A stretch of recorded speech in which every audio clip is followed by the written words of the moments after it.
velkommen til Det Digitale Dilemma. Tak. Og i dag der har vi en gæst, som hedder Peter Wik, og du er uddannelseskonsulent i Teach på KU. Ja. Og vi har også vores vanlige setup her fra vores side med Ove Christensen. Hej Ove. Ja. Hej. Alt vel i dag? Alt vel, ja tak. Ja. Og jeg sidder også, Anders Nielsen, som vært. Og i dag har vi inviteret Peter Wik ind. Vi faldt over en artikel, eller Ove faldt over en artikel, som hedder Eksamener på universiteterne bør gentænkes. Og det synes vi jo lød rigtig spændende. Og den har du været med til at skrive. Ja. Og det er derfor, vi har inviteret dig ind i dag, fordi det vil vi gerne vide noget mere om. Og vi tænkte lidt, at det kunne være interessant at starte med, i din artikel, der præsenterer du forskellige former for bedømmelse. Om du kunne fortælle lidt om, hvad er det for nogle former for bedømmelse, du sådan ligesom, du finder frem til eller lokaliserer?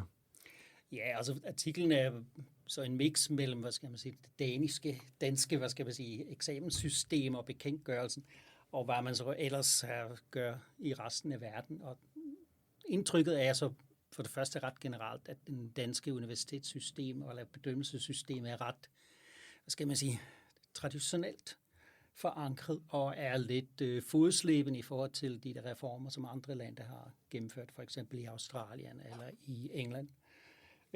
Så derfor tænker vi, forfatterne af den der artikel, at vi skulle faktisk revolutionere det her bedømmelseseksamenssystem. Og nu er den blevet utrolig relevant til at gøre det faktisk, fordi AI er kommet og sætter skub i den her proces, kan man sige, fordi den er ligesom, den stiller store spørgsmål ved hele systemet, hvordan det er sat op. Og derfor har vi også skrevet den der artikel, fordi vi også bruger utrolig mange ressourcer, som vi skriver i artiklen, på eksamensområdet. Altså det er mellem 20-25% af hele uddannelsesbudgettet, der går til eksamen. Ja. Og der skal man spørge sig selv om det er godt givet ud. Og det mener vi, det får vi alt for lidt læring ud af det. Det var i hvert fald også en af de ting, jeg hæftede mig ved, da jeg læste. Det var den procentdel, som jo er meget, meget, meget høj. Altså, eller det ved jeg ikke, om den er, men jeg var i hvert fald overrasket over, at det var så mange af ressourcerne, der gik til det. Altså de her former, som du taler om, altså det, former for bedømmelse, kunne du prøve at fortælle lidt mere om, sådan, hvad er det for nogle former? Ja, altså det er en af de væsentlige pointer, som er i artiklen, det er, typisk så anser man eksamen som en slags bedømmelse af det lærte. Altså det er så typisk det der afsluttende af eksamen, som er i slutningen af kurset. Kurset er overstået, så kigger man på, hvad har de så lært, og på hvilket niveau, og så bedømmer man det. Og det er blevet kritiseret rigtig længe. Altså det er nok 20 år siden, man begyndte at kritisere den slags tænkning om eksamen, fordi der er der så en opfølgning på det, får de nogle feedback på de studerende, eller får de bare en karakter, og that's it. Så hvad er egentlig tilslutningsmulighederne bagefter i forhold til, at de studerende kan få noget ud af den der eksamen efterfølgende. På den anden side har eksamen jo også nogle opgaver, som vi skal også være sikre på, at de faktisk kan det. Altså universitetet eller uddannelsesinstitutioner, de lover jo, at de studerende kommer ud med de kompetencer, som de skriver under på.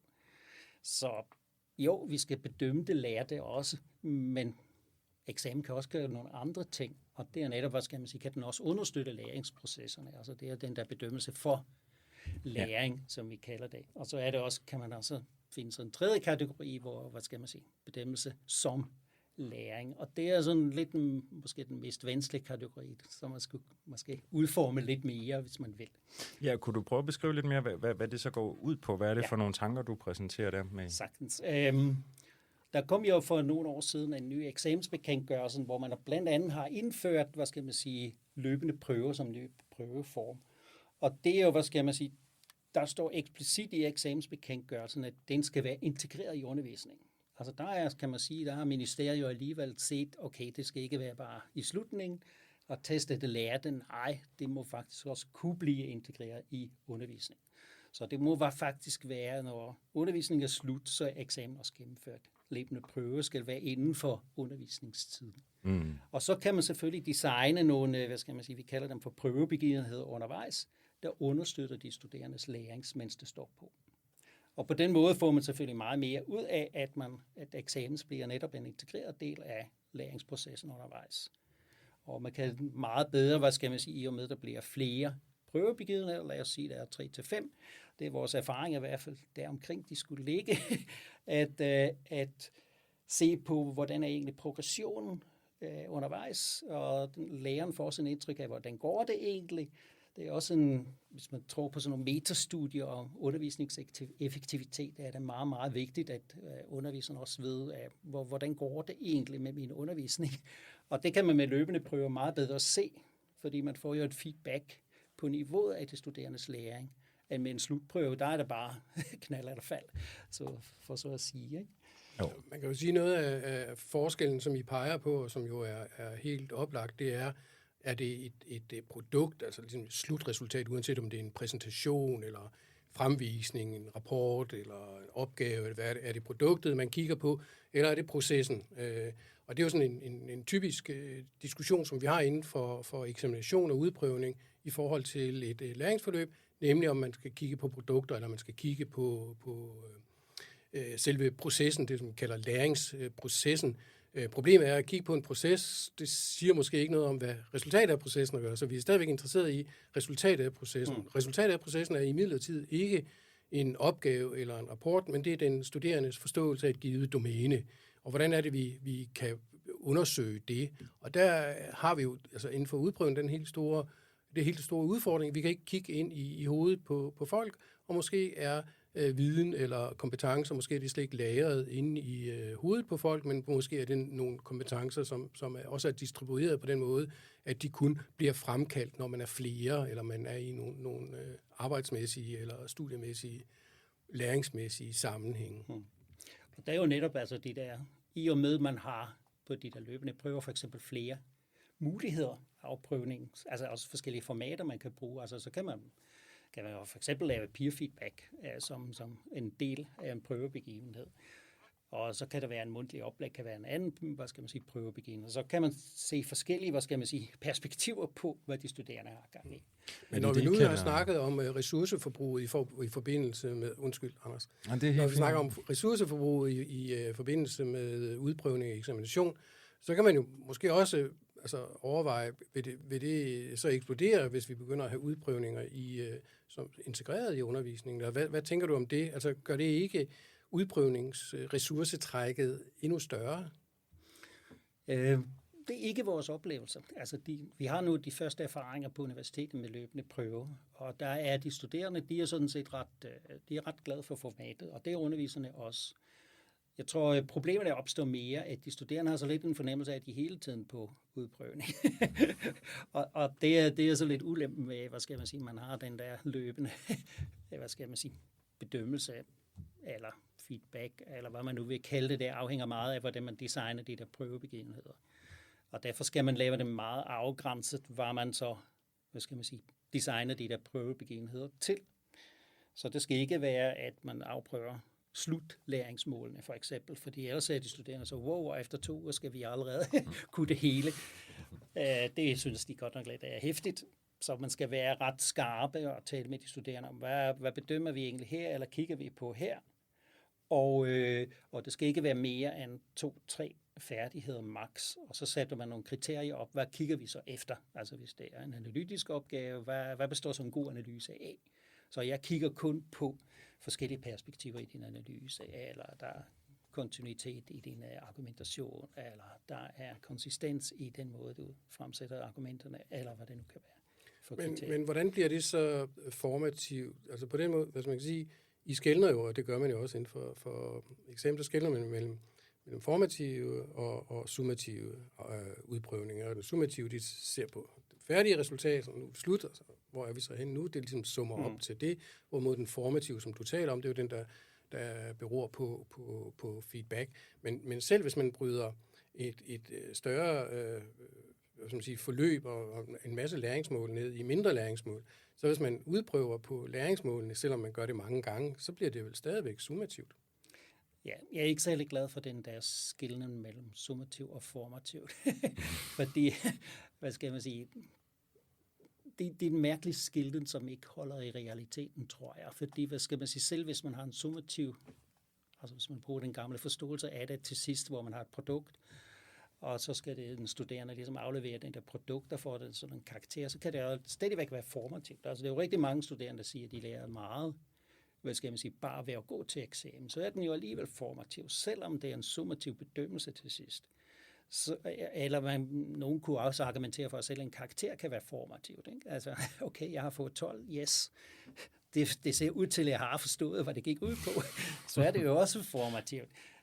Så jeg synes, det er en vanskelig skillen, fordi den lærer ligesom den studerende ud af ligningen. Det er jo mere den studerende, der gør det, om det er summativs forståelse af, hvad skal man sige, af selve udprøvningen, den studerende er med, eller om den studerende forventer det formativt.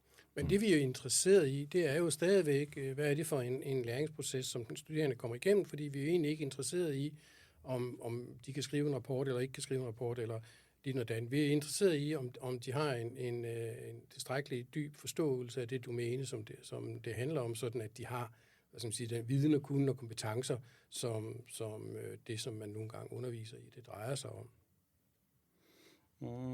Jeg tror, man skal være meget skarpe. Skal jeg sige. Der er sådan en australsk teoretiker, der hedder David Bowden. Han skilner mellem, hvad skal man sige, det så vil være sådan en helt ny bekendtgørelse mellem, hvad skal man sige, udprøvning, der sigter mod udviklingen. Det er det, du beskriver. Men der er også noget udprøvning, der går på, kan vi være sikre på, at de kan det her? Ja, der er validitet, og så er der sikkerhed, præcis, når vi taler om udprøvning. Og jeg tror, man skal have begge dele, og være ret skarpe om, er det det ene eller det andet. Og så skulle man måske, hvad skal man sige, gå væk fra, altså hvis man taler udviklingsmål, meget lidt mere lægge vægt på feedback, og måske ikke så meget på karakterer, eller måske helt afskaffe den der eksamensbegreb for nogle fag, hvis det er efter mig. Til gengæld har man nogle prøver, hvor det er, okay, nu skal vi være sikre på, at du kan faktisk gøre det her, for eksempel uden AI. Og så er der en stedprøve uden hjælpemidler eller noget lignende. Jeg har ikke noget imod den slags prøveform. Bare man har, hvad skal man sige, man ikke gør det på grund af, man har noget imod AI, eller prøver at undgå snyd, men man gør det, fordi man har et læringsmæssigt sigte med det.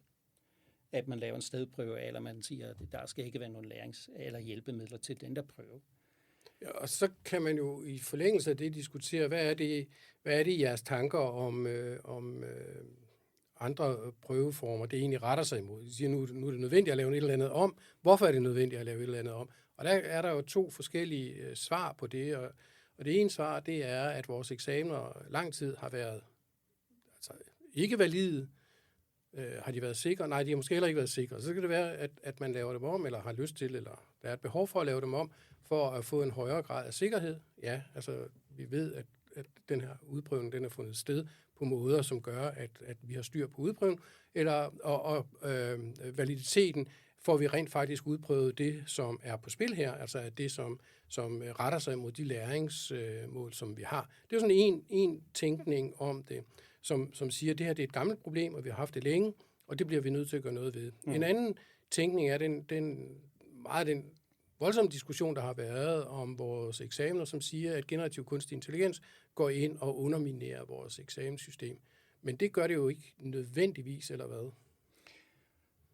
Jo, altså, jeg tror, jeg har læst en teoretiker, der sagde, at AI er ligesom den demokratiserede snyd, ikke? Som jeg synes er faktisk et meget godt udtryk. At jo, problemer har altid været, at der var måske en finansielt eller en tidsligt problem. Altså, kan man få den gode onkel eller den gode tante til at skrive sin opgave, eller kan man betale sig fra det? Det kunne man jo også tidligere i forhold til det. Nu er det bare blevet meget, meget, meget nemt, også i forhold til selve læreprocessen, at man ligesom kan afspore hele den der proces, at man kan måske ikke super godt bestå, men man kan bestå uden at vide noget som helst om det. Jo, det er jo muligt, at man kan bestå uden at gøre noget, men det kommer jo meget an på, hvordan vi får de studerende til at arbejde med de teknologier, som de bruger. Altså, der ligger jo ikke noget snydelement i, at man har adgang til en generativ kunstig intelligens. Snyden, den ligger jo vel i, hvad man foregiver at have gjort, og foregiver ikke at have gjort, og så kommer man jo ind på hele det her spørgsmål, der handler om akademisk integritet. Ja. Ikke? Altså, hvordan er det, vi arbejder med de studerendes akademiske integritet, eller også undervisernes for den sags skyld. Altså, hvor er den henne, og hvordan ser I det på KU? Altså, hvor bor akademisk integritet henne? Ja, det er et godt spørgsmål. Altså, på den ene side har vi vi har lavet sådan nogle interviews med studerende i forhold til, hvordan de agerer i forhold til eksamen. Og der kan vi bare se, at de agerer ret taktisk i forhold til, i forhold til, de laver sådan nogle meget tidsøkonomisk spil, hvor de ikke giver afkald på noget som helst. Altså de synes, studiejob er vigtigt, de synes, studie er vigtigt, de synes, at vennerne er vigtigt, det er frivillig arbejde, det er vigtigt, det er måske også den nyeste Netflix-serie, det er vigtigt. Altså de giver ikke afkald på nogen af dem. Og så prøver de bare at dreje på de der knapper, så det bliver mest effektivt for dem. Og eksamen er en af de faktorer, hvor de kan dreje på, og så virker det tilbage til undervisning. Altså de kan godt sige sådan nogle ting, for eksempel hvis de har en mundtlig eksamen, så kan de sige, jamen jeg læser ikke noget som helst, fordi jeg skal læse det til sidst op til det mundtlige eksamen. Så hele undervisningen er uforberedt, fordi de læser ikke de der tekster. Og på den måde kan man se, at den er ligesom det der vores back-effekt, altså hvor eksamen spiller tilbage på selve undervisningen. Og det er selvfølgelig utrolig uønsket for underviserne eller for lærerprocessen, at jo, den studerende lærer det, men den lærer det helt til sidst, og hvorfor har man så overhovedet undervisning, hvis det foregår på den måde?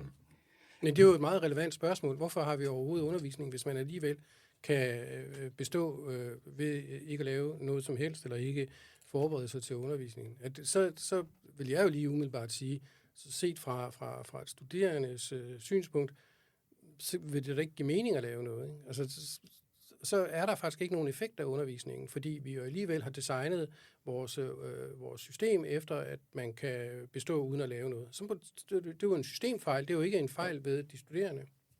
Og på den anden side ved man jo også, at nærmest alle undersøgelser peger, at den vigtigste faktor i forhold til læring, det er undervisningens tilgang til undervisning. Jamen i så fald må det jo være forkert, når de studerende analyserer det på den måde, at de kan nøjes med at forberede sig til eksamen. Altså de to ting kan jo ikke begge være rigtige. Nej, men underviseren skal jo ligesom sørge for, at der er et eller andet form for mereværdi, at han er til stede. Ja, og det skal de studerende jo så ligesom opfatte, at der er en mereværdi. Hvis de studerende ikke opfatter, at der er en mereværdi, så er det jo et spørgsmål, om den er der. Ja, men det kræver, at underviseren tænker sin undervisning anderledes end måske tidligere. Ja. Ikke at det er sådan set noget nyt i den forstand, men når vi taler om eksamen, så skal han også tænke ind, altså at den der eksamensform, han vælger, påvirker de studerendes adfærd i undervisningen.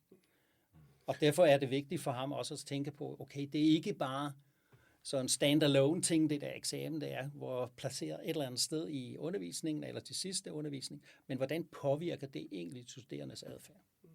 Og der tror jeg, at du har fat i noget af det, der, altså, som virkelig kan gøre en forskel, nemlig at vi begynder at kigge på, hvad er det for nogle incitamentstrukturer, vi lægger op til med den måde, som vi eksaminerer på. Og hvis vi begynder at tænke den til ende, altså ligesom at sige, hvordan sikrer vi faktisk validiteten af vores eksaminationer, af vores eksamener, og for så vidt også sikkerheden, så kan det være, at det er meget mere radikale forskelle eller forandringer, der skal til. Fordi hvis det er, som du siger, at man kan jo bestå eksamener, og dermed altså indikere en faglighed, som måske ikke er til stede, eller måske er den til stede, men så er den måske på et lavt niveau, fordi det er jo sådan, ligesom vi har designet vores eksamen efter, og de krav, som vi stiller i forhold til læringsmålene. Altså, hvad betyder det at have opfyldt et læringsmål? Det er jo sådan et stort og komplekst spørgsmål. Så hvis den måde, som vi gør det på nu, uanset om de er integreret i undervisning eller ikke integreret i undervisning, men det sætter faktisk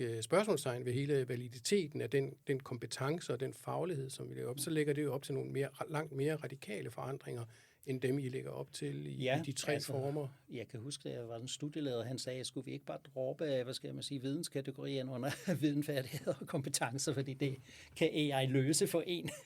Og det var altså en radikal forslag, men det kunne man jo, og det er ikke engang ulovligt at gøre det ovenikøb.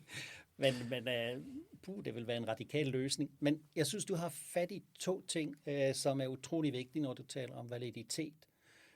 Det var i hvert fald en af de hovedpunkter, hvor jeg var i den der kommission, der har lavet de nye AI-regler for Københavns Universitet. Det var nemlig, at vi skal passe på ikke at koncentrere os for meget om, hvordan kan vi forhindre snyd. Fordi det flytter vores tankegang væk fra validiteten. Altså Helt enig. Og vi lægger også, så lægger vi ansvar til de studerende. Det er deres ansvar, at de skal passe på, at de ikke snyder. Og vi er godt klar over, at dybest set er det jo efterhånden en umulighed ikke at bruge AI. Fordi det er indbygget i nærmest alt. Altså hvis du skriver et eller andet på din telefon, og så kommer det med et eller andet forslag om det næste ord, eller hvad det kunne, når du har skrevet de første 2 bogstaver, hvad har jeg mening med det, så har du brugt AI, og du ved det ikke. Så selvom de skriver, at jeg har ikke brugt AI, så har de måske alligevel. Og det bliver nok mere i fremtiden mere og mere kompliceret at sige, at jeg har ikke brugt det. Altså, og derfor er det ikke en god idé at lægge det ud til de studerende, at de skal bevise, at de ikke snyder i fremtiden. Så det er mere lagt, okay, det er institutionens opgave at sørge for, kan vi designe en eksamen, der er valid, som faktisk giver udtryk for, at vi med rimelig sikkerhed kan sige, vi har udprøvet de kompetencer, de færdigheder, den viden, vi har lovet, de har efterfølgende på et vigtigt niveau. Ikke? Men jeg vil faktisk godt udfordre den forestilling om, at det ikke giver mening at tale om viden eller udprøve på viden. Det handler måske mere om at få øje på, hvad er viden. Viden, det er jo ikke at sige, at noget forholder sig på en eller anden bestemt måde. Viden, det er at kunne forklare, hvorfor noget det forholder sig på en bestemt måde. Og den kan ikke udliciteres. Altså, jeg mener, du kan ikke udlicitere din egen forståelse af et vidensdomæne ved at bruge generativ kunstig intelligens. Du kan få et output, eller du kan få genereret en simulation af en repræsentation af viden, men hvis du spørger ind til den viden, vil den være ikke eksisterende, fordi den kun er genereret, og derfor så er det ikke en, som en studerende kan forbinde med en egentlig forståelse. Så derfor så er det mere et spørgsmål om, hvordan det er, viden kan komme i spil, for eksempel i en eksamination. Og så tror jeg, at så er det igen, så bliver man nødt til at kunne vise eksistensen af viden på nogle andre måder, end ved sådan en flad repræsentation, som en tekst jo er. Ja, men jeg tror, man skal passe på, når du siger, ja, men okay, generativ AI, det kan godt producere nogle tekster eller nogle vidensforståelser, eller alt det, det kan den jo godt på, i hvert fald på et niveau, hvor man kan bestå. Og så siger du, jamen okay, hvis man spørger ind til det, så kan man jo afsløre, om de så faktisk ved det, eller har taget sig til sig, eller hvad det er. Men det vil jo allerede kræve, at man har en eksamensform, der går ud over det skriftlige. Ja, det er klart. Og der bliver det jo allerede kompliceret eller dyrt, for at sige det sådan. Ikke? Ja. Så derfor, hvad skal man sige... Men det kan jo være, at man skal demonstrere en viden frem for at repræsentere en viden. Ja. Og det er jo, der er jo ganske få kompetencer, som ikke har et eller andet form for videnselement i sig. Jeg plejer at sige, at jeg tror, at cykling er så en ret god eksempel, at alle kan cykle både på en grusvej med en gravelcykel og alt muligt andet. Så det er jo, kan man sige, det er en kompetence, men der er ganske få mennesker, der faktisk ved, hvorfor det egentlig fungerer. Det er nemlig temmelig kompliceret, så rent fysikalsk. Ja, og der kan man sige, der er det netop lige meget, fordi der er det selve evnen til at kunne cykle, og det er ligegyldigt, om du ved, hvorfor. Ja. Jeg kan høre nu, vi kommer lidt forskelligt omkring, men jeg kunne egentlig godt tænke mig at vende lidt tilbage til det arbejde, som I har lavet i forhold til.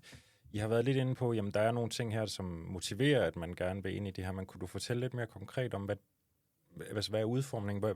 Du sagde I også, at I havde nogle uddannelser, hvor I var begyndt at kigge på nogle nye eksamensformater og sådan noget. Kunne du fortælle en smule mere om det? Altså, Jo, altså at... Når du sagde for eksempel, at man skal også kigge på, om man kunne bedømme processer, eller den slags ting. Altså, jeg tror, det store problem er egentlig, at man har måske også lidt implicit antaget, at skriftlige produkter er ligesom det udtrykket for tænkeprocesser eller læreprocesser. Og den er i hvert fald, den er så lidt død, vil jeg sige. Den holder ikke med længere, at man kan, påstå, hvis man har lavet en hjemmeopgave, at det skriftlige produkt, så underviseren ser på, at det er udtryk for den studerendes læreproces. Måske, kan man sige. Så det er i hvert fald der er i hvert fald et kæmpe problem opstået, som, hvor skriftligheden er under utrolig stærkt pres i forhold til det. Det betyder ikke, at skriftlige produkter er, uvigtige. Fordi problemet er jo også, kunstig intelligens fungerer jo efter en anden, logik, end menneskenes hjerne gør. Altså det er jo mere så statistisk baseret, hvordan den genererer de her tekster, mens den menneskelige hjerne, den er jo meget mere, den har jo ikke al den information, som sådan en stor language model har. Den har heller ikke, en statistisk generator, der kan finde ud af, hvad er det næste sandsynlige ord, der skal komme. Den fungerer mere efter sådan nogle kategorier, når der er substantiver, og der er verber, og det er den måde, man kan grammatikalsk beskrive verden på. Så det er jo to forskellige, logikker, eller den måde, den producerer på.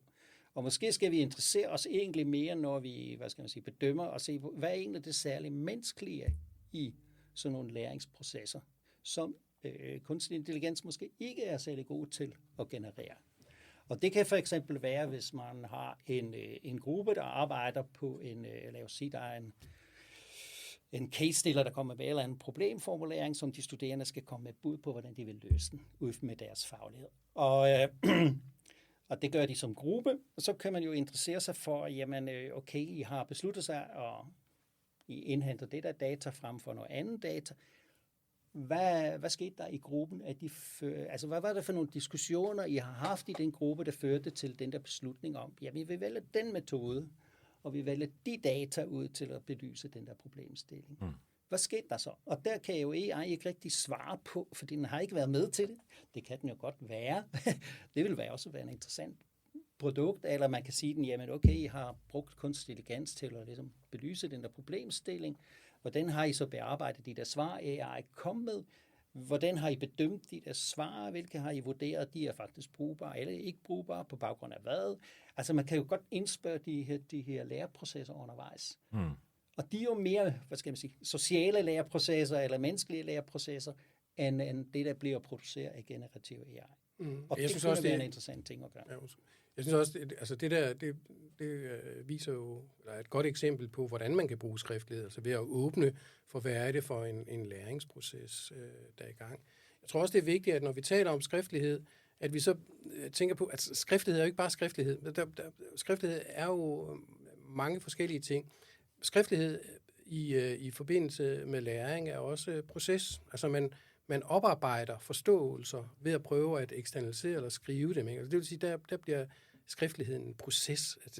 Men skriftlighed er også resultatet af en proces. Det vil sige, det er to forskellige processer. Og det, som du snakker om der, det er jo synliggøre processen, ikke her som en skriftlighed, men at man med skriftligheden dokumenterer en proces, eller prøver at belyse en proces. Så er der et fjerde element i skriftligheden, som er, hvem er jeg? Altså, hvordan kommer jeg til udtryk?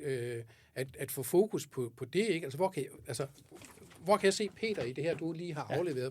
Hvordan hvor dukker du op, og hvor er skriften neutral, eller hvor er den bare repræsentant af noget andet, altså noget, der er i verden, eller nogen viden, eller sådan et eller andet. Så det der med at få øje på de der skriftligheder, hvor den enkelte dukker op, tror jeg bliver enormt vigtigt, fordi det er også noget med, altså dels så er det identitetsarbejde, men det handler jo også om, hvordan er du en medborger i et demokratisk samfund.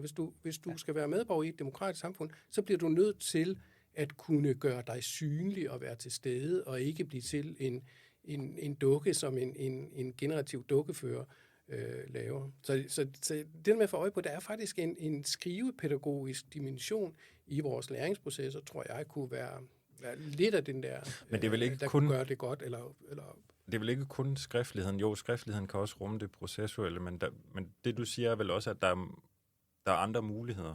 Du har nævnt sådan noget som dialog, du har nævnt noget, du har nævnt peer feedback, altså der er sådan andre muligheder, som ikke nødvendigvis foregår på skrift. Altså er det også sådan, eller Ja, altså, hvad skal man sige? Og det er sådan, den anden, nu er der ligesom 2 punkter, jeg vil komme ind på. Det ene er, at man, man har haft så lidt en tradition på at knytte et kursus og et eksamen sammen. Og sådan er det også i forhold til lovgivning, sådan skulle det være. men dybest set tror jeg, at man skal hellere kigge på hele uddannelsen, og så vælge så lidt ud fra sådan et programmatic approach hedder det i litteraturen, at se på, jamen, okay, det du siger om skriftligheden, hvor lægger vi det ind? I hvilken kursus er det bedst placeret? Og hvor er det, det jeg talte om, at det der processuel bedømmelse, hvor lægger vi det hen så? Og det tror jeg vil give meget bedre, også valid, bedømmelsespraksis, end hvis man bare kigger på et kursus, og så overlader man ellers til den kursusansvarlige at gøre det. Sådan er uddannelser jo også tænkt fra start af, Men vores erfaring er bare, hvis sådan en uddannelse har stået på i 10 år, så skifter underviserne, og så skifter nogle gange lidt eksamensformen, fordi den underviser har en ny idé med det, og så bliver det der store overbliksbillede af, hvad skal man sige, hvordan eksamen og undervisningen hænger sammen, eller uddannelsen hænger sammen, den går så lidt tabt, og eksamen bliver pludselig så lidt en standalone ting, som er fragmenteret fra, hvad skal man sige, undervisning og hele uddannelsestænkning. Jeg synes, det er super spændende også at læse om, når I siger det her med det på det programmatiske niveau. Det vil være lidt vanskeligt at forstå, hvad betyder det, at det er på et programmatisk niveau. Der kan man jo tænke tilbage i historien, altså da universiteter blev moderne, altså Humboldt Universitet eller hvad, hvor man havde sådan en helhedsforståelse, ikke? Altså der var det jo spørgsmål om ophøjelse til menneskelighed, ikke? Altså, ja.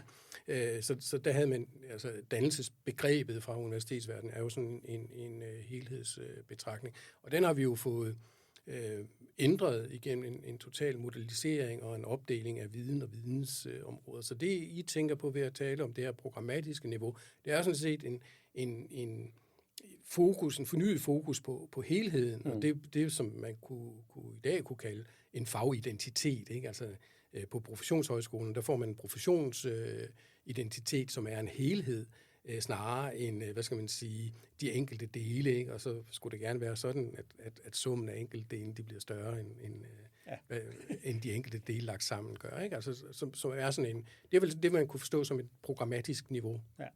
Plus, at jeg tror også, jeg er da ret sikker på, hvis man kigger på de samfundsvidenskabelige eller humanistiske uddannelser, at man afprøver analytiske evner, jeg var ikke 5-6 gange i løbet af en kandidatuddannelse. Og det er spørgsmål om, er det nødvendigt? Eller er det faktisk bedre, at vi investerer det netop i feedback til analyser undervejs, og så tester vi det på et taksonomisk højere niveau til bachelorprojekter, eller hvad skal man sige, speciale. Og der kan vi sige, det er jo det, der vi har begrebet dømmekraft, ikke? Altså det er jo det, vi prøver at kigge på hele tiden, ikke? Altså alle de der forskellige dele, som man skal kunne, de er jo i sidste ende af det, der skal bidrage til, at man får en faglig, professionel dømmekraft, som professionsudøver, eller hvad det nu er, man er, ikke? Og det er jo det der, hvad skal man sige, det du talte om før, altså den der identitetsdannelse, som er forbundet med, hvad skal man sige, at man lærer noget nyt. Det er, hvad skal man sige, det er mit punkt, vi beskriver som eksamen som læring, ikke? Og der bliver det interessant nok, er eksamensbekendtgørelsen ret, hvad skal man sige, frem i skoene. Den har jo for eksempel sådan nogle, hvad skal man sige, kompetencemål, at man skulle identificere egne læringsbehov. Der står der eksplicit der. Gør vi det på universiteterne? Nej, det er vi utrolig fodslæben med at gøre. Så vi afprøver det faktisk ikke. Altså jeg kender ikke nogen, hvad skal man sige, eksamensform, der faktisk går ind i det her.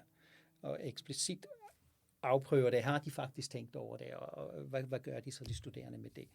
Men det kan man har lov til, at man skal gøre det, fordi det er i den nationale kvalifikationsramme for, hvad skal man sige, på masterniveau, ikke? Eller på kandidatniveau. Og det er jo interessant nok, at vi har en bekendtgørelse, hvor på nogen måde er ret frem, og på nogen måde er den egentlig ret tilbagestående. Men her vil det jo gå ind på, at de studerende faktisk, hvad skal man sige, du nævner det som, betegner det som dømmekraft, og det er faktisk, synes jeg, er et rigtig godt ord, at, hvad skal man sige, så skal man jo bedømme, okay, jeg er faktisk ikke god nok til det her. Og hvad er det så? Og hvad skal jeg så blive bedre til? Og det er jo præcis det, hvad skal man sige, skal gå ind på, at man også finder ud af undervejs, okay, hvad er egentlig kvalitet i det her produkt? Og det er muligvis svært også for underviserne at bedømme, fordi hvis det er et eller andet produktopgave, der er, som kommer ud fra en case-stiller, som underviseren måske heller ikke ved så meget om, så skal man jo måske samarbejde med underviseren. Hvad er kvalitet i de her produkter? Men hænger det ikke lidt sammen med den måde, som vi måske, og nu bliver det lidt en forfalsk historie, ikke? Men det der med, at vi ofte tænker undervisning som sådan noget teknisk funktionelt.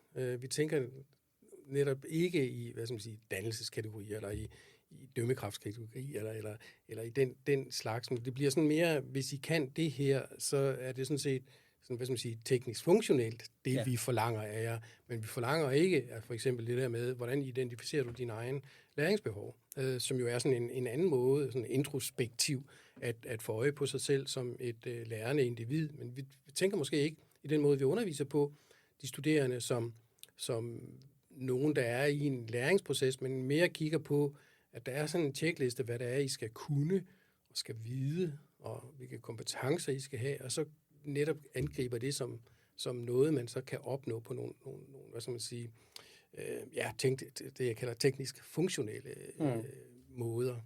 Ja, men det kræver også noget fra de studerende, altså at de ikke bare, hvad skal man sige, de måske tænker, I får en uddannelse, men de skal jo faktisk tage den. Men det er jo så lidt men det er jo sådan lidt et problem. Det tror jeg, du har ret i. Altså, hvis man prøver at udfordre de studerende ved at lave sin undervisning om, så der bliver stillet flere krav til dem, eller i hvert fald til, at de selv skal sige, hvad er det, vi gerne vil, eller hvad er det, vi... så bakker de, eller nogle af dem, de fleste af dem bakker op. Og man kan også sige, hvis de studerende omvendt kræver det af underviseren, så er det underviseren, der bakker. Ikke? Så vi har på en eller anden måde fået lavet et system, hvor alle kan finde ro i noget, som mange har kunne identificere som utilfredsstillende i forhold til læring. Og hvad gør vi så? Altså, hvis det er rigtigt, den analyse, ikke? Hvad søren gør vi så? Fordi så er vi tilbage til det her med, at så kræver det mere grundlæggende ændringer af vores undervisningssystem. Jeg tænker også, at det er også lige i forlængelse, jeg skal nok stoppe nu. Ja, jeg begynder at trippe hårdere. Ja, det er nemlig det, jeg kan se, at og nu slog du mig ud af det, kan jeg ikke huske, hvad du skulle sige. Det der med, at vi lærer jo de studerende, at det er godt nok det, I gør, når vi bedømmer folk til 4, 7, 10, ud fra noget, som ikke burde være muligt, det der med, at man kan melde sig ud af den læringsprocessen, og så alligevel gå til eksamen og klare det ganske fint. Ja. Og det kan, med lidt tvang, så kan vi godt gøre det til en overgang, fordi vores tid den løber, og så Peter, jeg egentlig, sådan som jeg hørte, så har vi jo været sådan omkring alle mulige aspekter, også nogle, sådan, hvor der er noget, der trækker i den ene egen, eller noget, der er nuanceret, og hvis man nu skal skabe nogle bedre eksamener, og det har du været inde på, hvad for nogle steder du ser, man vil kunne justere lidt, eller kunne gøre noget, eller hvad det er for nogle retninger, man skal trække i. Hvad vil du så sige? Jeg vil ikke spørge om, hvordan en god eksamen skal konstrueres, men jeg kunne godt tænke mig at spørge, hvad er det så det første skridt for at komme i den retning, som du har beskrevet, når vi har snakket her i dag? Hvad er det, vi skal gøre ude på uddannelsesinstitutionerne for at lave bedre eksamener på den? Altså jeg tænker, man kunne godt måske tænke i en sådan slags hierarki, hvad man skulle gøre først. Ja. Og det vil jeg nok pege på, at man skal, at man skal have en ny kritisk blik på de læringsmål, man har. I forhold til, hvad vil vi egentlig virkelig bedømme? Og jeg tror, det kan undervisningen sagtens svare på. Hvad er de egentlig interesseret i at udprøve? Og så skal det måske det, der skal stå i læringsmålene, og ikke alt muligt andet. men faktisk måske bliver det lidt mindre, men skarpere. Og så skal man have netop, som jeg talte for mig, sådan, hvad skal man sige, programmatic approach, eller altså man i det mindste chunker nogle ting, altså man putter nogle fag sammen og siger, okay, der er 3 fag, de lægger op til, at vi afprøver det der i det 4. fag. Men de er ligesom del af det. Og så investerer vi masser af tid i feedback og andre ting, som er lidt mere læringsorienteret, eller finder eksamensformer som aktiv deltagelse for eksempel, som er lidt mere, hvad skal man sige, ikke så alvorligt, eller jeg ved ikke hvad, jo, det er måske fuldstændig forkert udtryk faktisk. Altså de er mere, hvad skal man sige, lidt mere bløde, kan man måske kalde dem, men kræver, at de studerende er aktivt deltagende, og der kan man jo stille nogle aktivitetskrav, altså det kan jo være, at de skal aflevere 3 gange godkendt peer feedback, eller de skal holde et mundtligt oplæg, hvor alle, hvad skal man sige, i grupperne deltager, eller et eller andet, hvad det nu kan være. Men de er mere læringsorienterede, end de er hvad skal man sige, at det lærte. Men så på et tidspunkt kommer der selvfølgelig også, hvor man siger, okay, nu er vi også nødt til at være sikre på, at de har faktisk lært det. Og den proces, den skal også involvere de studerende. Altså så skal underviserne gøre, at de studerende er rigtig klar over, at det er sådan, den uddannelse er tænkt. Det er sådan, eksamen er tænkt. Så hvis I begynder at snyde eller køre udenom, så afsporer I, hvad skal man sige, den her uddannelsestænkning, og i sidste ende kommer hammeren lidt senere, eller for dem, man vil udtrykke det. Men det vil ikke være til fordel for de studerende at afspore den der proces. Velvidende, at de kan. Jeg tror, du har meget ret i, og det er også det, I peger på, det her med den integrerede bedømmelse i undervisningen. Det tror jeg er et godt første skridt. Det er i hvert fald et skridt i retning af at spore studerende ind på, at det handler om deres læring, og det handler ikke om deres præstationer. Ikke? Altså, og at læring, det er noget, der sker i de processer, de deltager i, både med studerende, men også i forhold til at få feedback på nogle forskellige steder, også af deres medstuderende, men også af underviseren. Så det der med, som I kalder altså integreret bedømmelse i undervisningen, tror jeg er altså et rigtig, rigtig godt skridt. Det vil bringe os meget, meget længere frem end med en uanset om man kan bruge det begreb eller ej, summativ eksamen til sidst. og nu skal vi ikke åbne op igen, fordi vores tid er desværre gået. Og jeg vil bare opfordre til, at hvis man er blevet mere nysgerrig på det, så kan man kan finde jeres artikel, altså eksamener på universiteterne bør gentænkes, som er interessant læsning. Det vil jeg, super god artikel. Ja, det vil jeg opfordre til. Og ellers så Peter, tusind tak for at deltage i dag. Velkommen. Og Ove, jeg vil bare pege på, at jeg har ikke skrevet artiklen alene. Det var også Annika, der var med. Ja, det er rigtigt. Ja. Og tusind tak til dig, Ove, også for at være med igen i dag. Fornøjelse. Og så tak til dig derude for at lytte med. Ja, tak for samtalen.